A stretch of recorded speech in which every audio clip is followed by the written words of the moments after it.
এখানে একটা বিষয় রয়েছে, অনেকেই রয়েছেন যিনারা দোকানে এই যে প্যাড ওটা কিনতেও লজ্জাবোধ করেন, কিনতে চান না।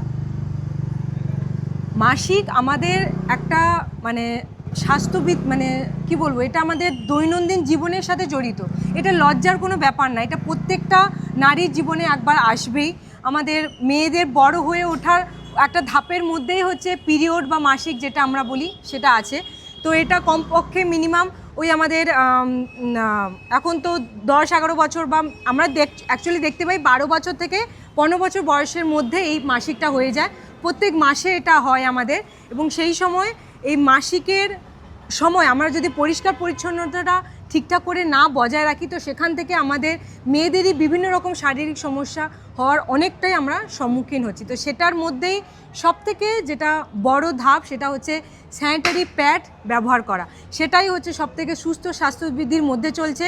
একটা সুস্থতা নিজেকে বজায় রাখার জন্য কাপড়ের পরিবর্তে প্রত্যেকটা মেয়ের উচিত স্যানিটারি প্যাড ব্যবহার করা। এবার এই ব্যবহারেরও অনেক নিয়মাবলী আছে। অবশ্যই। তো ভিডিওটা আমরা আর দীর্ঘায়ী করবো না, আপনার মূল্যবান মতামতের জন্য আপনাকে অসংখ্য ধন্যবাদ।